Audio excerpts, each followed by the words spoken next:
looking at, how the child interprets and reacts to parent conflict, and how the child interprets and reacts to the amount of parenting time the child has with both parents. So it's like, what does it mean to the child, right? What effects is it having on the child's ability to understand these things that have changed during a divorce, and how the child's stress response system reacts to that, and then therefore what are the implications for the long-term health of the child. The amount of parenting time the child has with the father is strongly related to the long-term closeness of the father-child relationship.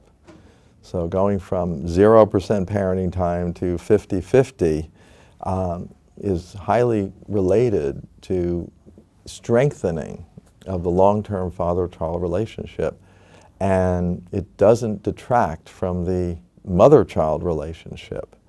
So we find over and over again that children who had 50% parenting time with each parent have optimally close relationships with both parents, on a par with the children from intact families.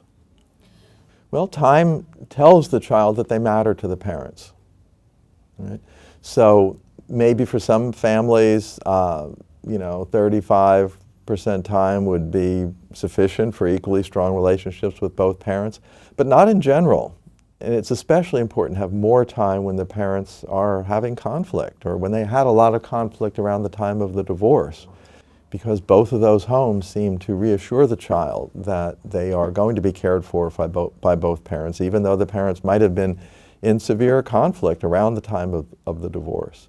So the child spending time with each parent is a source of emotional security.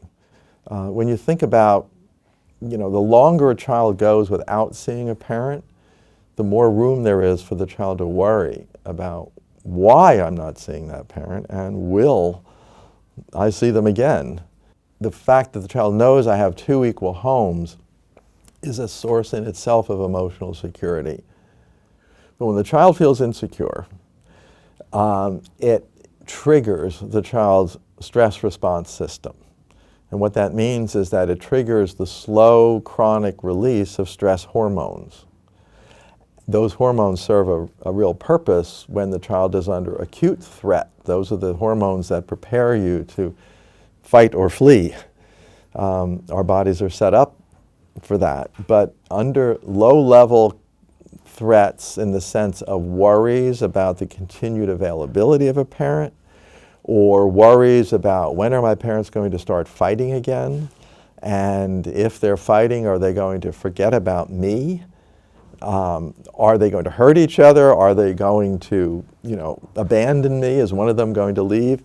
All of those worries, both about my relationship with each parent, how much I matter to each parent, and also worries about the parent conflict, all of those feed right into the same stress response system and cause the chronic release of stress hormones that in those situations do no good. In fact, they harm the body. They harm organs, they harm development, they interfere with the immune system functioning. For very young children, they interfere with metabolism and growth.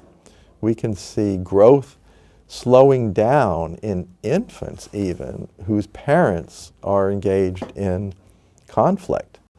That stress affects the child under the skin in terms of the brain and the hormone system. Later on in life, we see more susceptibility to certain types of cancer from adults whose history in childhood was one where they were exposed to a lot of parent conflict.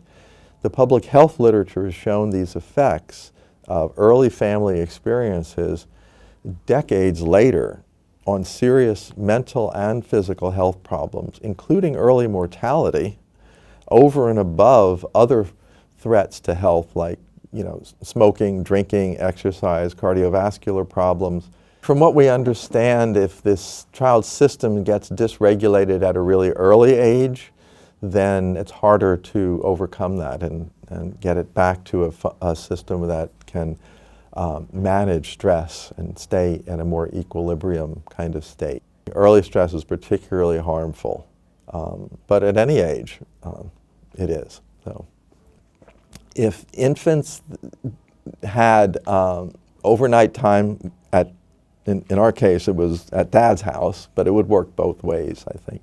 The more overnights children had as in infancy during the first 1, 2, or 3 years of the child's life, that really set the stage for a stronger long-term father-child relationship. And importantly, it did not detract from the mother-child relationship years later.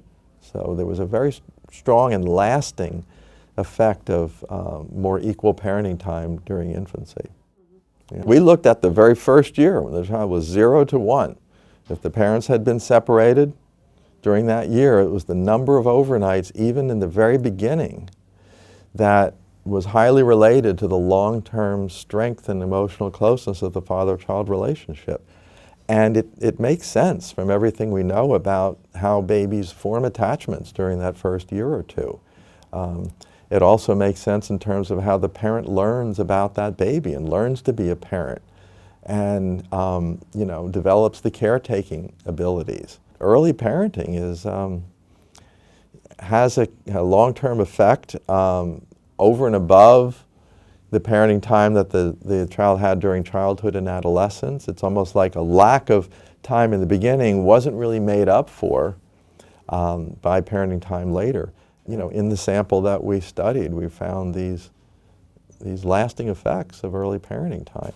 If you're a full-time single parent of an infant, that can be pretty stressful in itself. And so at least having some break from that was associated with a somewhat better mother-child relationship years later. So I think the message should be that, it seems to be good for everyone. One interesting finding we've had in the field for many, many years is that newborn babies will sort of consume as much milk when being fed by the father as the mother in the hospital. So it turns out that fathers can be as sensitive to the baby's eating and when they're hungry and when they're not as mothers. And you learn by doing it. When the child knows they have a mother and a father, how secure is the child in each of those relationships? So if dad moves out and the child starts seeing dad only infrequently, that's what causes the worry and the stress on the part of the child. Children want to know that I can count on my parent, that they will be there for me, that I matter to them. Even if that parent has difficulty being a good parent or maintaining good discipline or being warm and responsive, whatever. We've studied relocation in a few studies, and we've never found any benefits associated with relocation for the child. Every time we've looked, we see either no effect or a negative effect. So relocation is associated with disturbed parent-child relationships, disturbed mental health, and things like involvement with the juvenile justice system. In one study, drug use, so years later in adolescence.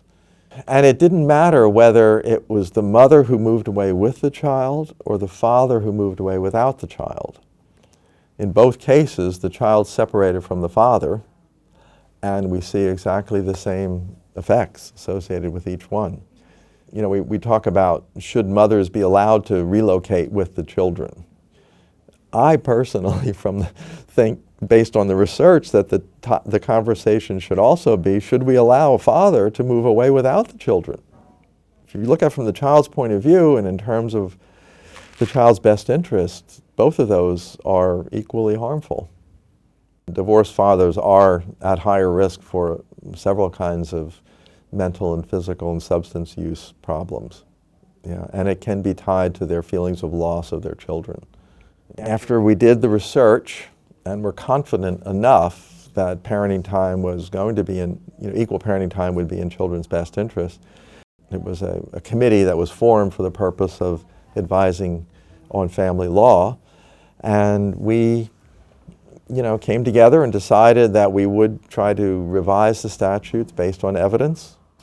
And I think it was important that we brought everyone to the table so everyone had a stake in modernizing the child custody statutes. The law says that the court shall maximize the parenting time with both parents. The law was passed basically unanimously, and that was in 2013, and it's been working very well since then. Well, I think it was the first study we did where we asked young adults from divorced families what living arrangement they thought was best. And they were almost unanimously in agreement that equal parenting time was what was best for children. So the public was solidly behind it. And once we made the courts aware of the research, they were able to embrace it. But when you look at divorced families, you have a very small number of father custody families where the mother is a visitor. So we can't get enough of them to really have enough statistical power. But when we do look at them, the pattern is the same. It's just a much smaller sample.